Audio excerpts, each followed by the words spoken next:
রমজানে মাঝে মাঝে তারাবির নামাজ ছুটে যায়।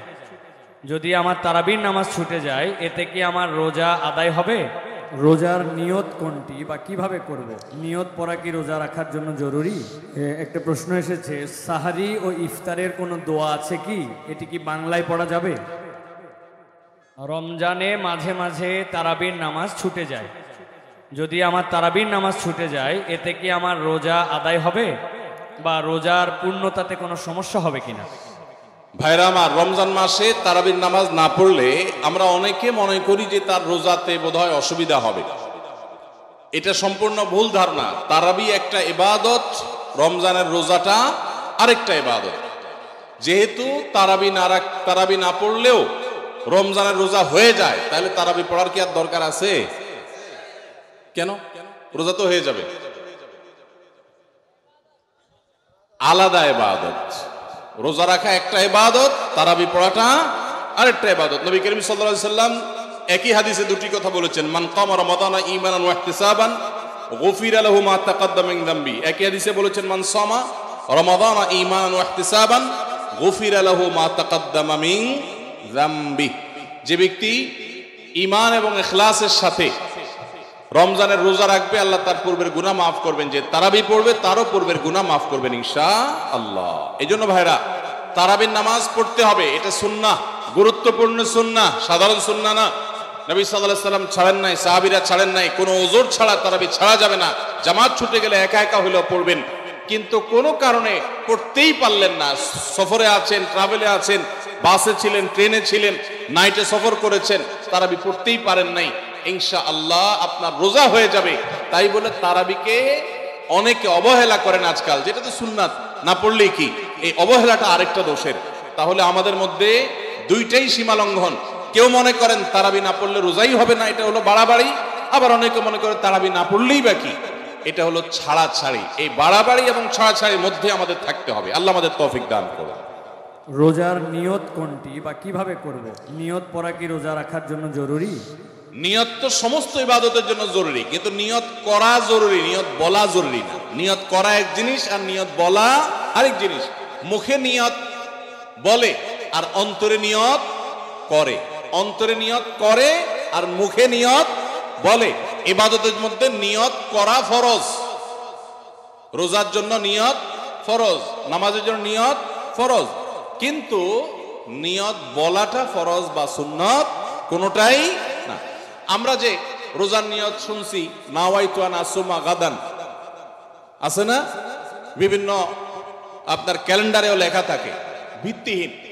নবী করিম সাল্লাল্লাহু আলাইহি সাল্লামের কোন জয়ীফ জাল হাদিসেও এরকম রোজার কোন নিয়তের কথা কোথাও বর্ণিত হয় নাই। ইসলামের নামে নকল আমল করলে সওয়াব হবে না গুনাহ হবে? খবরদার। এই জন্য আমরা মেহেরবানি করে, আমি কি জন্য ভোর রাতে উঠছি? সারি খেতে উঠছি। সারি খেতে উঠছি মানে কালকে রোজা রাখবো, এটাই তো আমার নিয়ত। মনের ইচ্ছা আছে, ইন্টেনশন আছে, এটাই নিয়ত। মুখে আলাদা নিয়তের উচ্চারণ দরকার নাই। একটা প্রশ্ন এসেছে, সাহারি ও ইফতারের কোনো দোয়া আছে কি? এটি কি বাংলায় পড়া যাবে? ইফতারের আমরা দোয়ার কথা জানি ভাই। ইফতারের একটা কমন দোয়ার কথা আমরা জানি, আরেকটা দোয়া আছে আনকমন, যেটা আমরা জানি না। দুইটা দোয়া আমি বলছি। এক নম্বর হলো ইফতারের দোয়া, যেটা কমন আমরা জানি, সেটা হলো আল্লাহুম্মা লাকা সুমতু আলা রিজকিকা আফতারতু। এই দোয়ার অর্থ হলো, হে আল্লাহ, আপনার জন্য আমি সিয়াম সাধনা করেছি, রোজা রেখেছি, আর আপনার উদ্দেশ্যেই আমি ইফতার করেছি, অর্থাৎ আপনার নির্দেশের পালনার্থে আমি ইফতার করেছি। এই যে আল্লাহুম্মা লাকা সুমতু আলা রিজকিকা আফতারতু, এটা ইফতারের একটা দোয়া। আরেকটা দোয়া হলো যাহাবাজ যামা ওয়াবতাল্লাতিল উরুক ওয়া সাবাতাল আজরু ইনশাআল্লাহ। অনেকে এটা জানেন, মাশাআল্লাহ। যাহাবাজ যামা, ওয়াবতাল্লাতিল উরুক, আমার শিরা উপশিরাগুলো সব সিক্ত হয়ে গেছে। ওয়া সাবাতাল আজরু ইনশাআল্লাহ, এবং আল্লাহ চাহেন তো এই রোজার বিনিময় আমার জন্য অবধারিত হয়ে গেছে। এই যে দোয়া ইফতারের, এটা কি ইফতারের আগে করবেন, না মাঝখানে করবেন, না শেষে করবেন? কি বলেন, ইফতারের আগে না শেষে? যারা যারা আগের পক্ষে তারা হাত তোলেন, মাশাআল্লাহ। বহু লোক। ভাইরা আমার, এই দোয়া ইফতারের পরে করবেন, আগে না। অনেকেই এই ভুলটা জানেন। অনেকে মনে করেন যে আগেই করতে হয়, আগে না। ইফতারের দোয়া কখন করবেন? ইফতারের শব্দের অর্থের দিকে খেয়াল করলে তো দেখতে পারেন পিপাসা দূর হয়ে গেছে, শিরা উপশিরা সিক্ত হয়ে গেছে, এটা কি ইফতারের আগে হয় না পরে হয়? তাহলে আল্লাহুম্মা লাকা সুমতু আলা রিজকিকা আফতারতু, আল্লাহ তোমার জন্য রোজা রাখলাম, তোমার রিজিক দিয়ে ইফতার করলাম, এটা কি আগে না পরে? পরে। অতএব এটা ইফতারের পর। তাহলে ইফতারের শুরুতে কি পড়বেন? বিসমিল্লাহ। বিসমিল্লাহ বলে যে কোনো খাবার খান, ইফতারও খাবেন। ইফতার খেয়ে ফেলছেন, 2-4 লোকমা খেয়েছেন, একটু পানি খেজুর খেয়েছেন, তারপরে দোয়া পড়তে পারেন। আর চাইলে একদম শেষ করেও পড়তে পারেন। আর এটা নিজের ভাষায় পড়লে হয়ে যাবে, কিন্তু সুন্নাত হবে, বেশি উত্তম হবে নবীজির ভাষায় পড়তে পারলে, সরাসরি আরবি টেক্সটটা পড়তে পারলে। আল্লাহ আমাদেরকে তৌফিক দান করুন। বাথরুমে অজু করার বিধান কি? একটা মোস্ট কমন প্রশ্ন, বাথরুমে ওযু করার বিধান কি? ভাইরা আমার, বাথরুমের ভেতরে কমোড বা প্যান, এটার সাথে আপনার ওযুর যে টেপ বা বেসিন, এটার যদি কোনো পার্থক্য না থাকে, অর্থাৎ মাঝখানে কোনো আড়াল বা ব্যবধান না থাকে, তাহলে এই জায়গায় ওযু না করে ওযুটা বাহিরে কোনো ট্যাপে করা উত্তম। কেন? কারণ ওযুর একটা গুরুত্বপূর্ণ সুন্নাহ হলো বিসমিল্লাহ পাঠ করা। টয়লেটের মধ্যে বিসমিল্লাহ পাঠ করাটা মাকরুহ। টয়লেটে বিসমিল্লাহ পাঠ করা কি? মাকরুহ। যেহেতু মাকরুহ, অতএব হয় আপনি বিসমিল্লাহ ছাড়া ওযু করবেন, তাহলে ওযুটা একটু ত্রুটিপূর্ণ হলো, আর না হলে বিসমিল্লাহ জোরে পড়বেন, তাহলে আপনি মাকরুহ করলেন। এই জন্য বাথরুমের বাইরে বিসমিল্লাহ পড়ে ওযু করবেন। পাও ধোয়াটা বেসিনে ধোয়ার ব্যবস্থা নাই, ভেতরে যায় ধুলেন, বাস, তাহলে হয়ে গেল। আর যদি বাহিরে কোনো বেসিন না থাকে, কোনো টেপ না থাকে, তাহলে টয়লেটের ভিতরেই ওযু করতে পারবেন, কিন্তু বিসমিল্লাহটা মনে মনে বলবেন। আর যদি নিজের বাসা হয়, তাহলে সেক্ষেত্রে মাঝখানে পার্টিশন দিয়ে দিলেন কমোড এবং ওযুর, অথবা আজকাল প্লাস্টিকের পর্দা পাওয়া যায়, সেগুলো দিয়ে দিলেন, তাহলে ইনশাআল্লাহ আপনার সেখানে বিসমিল্লাহ বলতে কোনো অসুবিধা নাই। টয়লেটের ভিতরে যে কেউ ওযু করে, ওযু হয়ে যাবে, নামাজও হয়ে যাবে, কিন্তু উত্তম হলো বাহিরে পড়া। জি।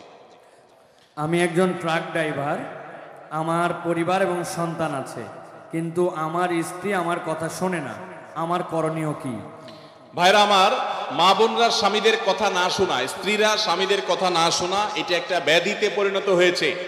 পশ্চিমাদের মুখরোচক স্লোগানে আমাদের অনেক মুসলিম নারীরা বিভ্রান্ত হয়ে গেছেন। মনে রাখবেন, কোন নারী যত রকম ইবাদত বন্দেগী করুক, তিনি যদি স্বামীর সাথে সবসময় আড়াআড়ি করা, স্বামীকে ইগনোর করা, তাকে অমান্য করার মানসিকতা তার মধ্যে তৈরি হয়, তাহলে তিনি কখনো নেককার মুসলিম নারী হতে পারেন না। যে ভাই এই প্রশ্ন করেছেন, তাকে বলবো, বিয়ের আগে এটা ভাবা দরকার ছিল যে এই মেয়ের মধ্যে আল্লাহর ভয় আছে কিনা। যদি কেউ মুত্তাকি হয়ে থাকে, সত্যিকারে মুসলিম হয়, আল্লাহ ভীরু হয়, তিনি কখনো স্বামীর অবাধ্য হতে পারেন না। কোনো বিষয় নিয়ে মনোমালিন্য হতে পারে, মতভিন্ন হতে পারে, কিন্তু তাই বলে অবাধ্য হওয়া যেটা বলে সেটা হতে পারে না। এখন এই বোনকে আপনি মোটিভেশন দেন, তাকে ভালো মুসলমান বানাবার চেষ্টা করেন। আপনার কথা শোনানোর চাইতে তাকে আল্লাহর আনুগত্য করেন, আল্লাহর আনুগত্যে আনেন। আল্লাহ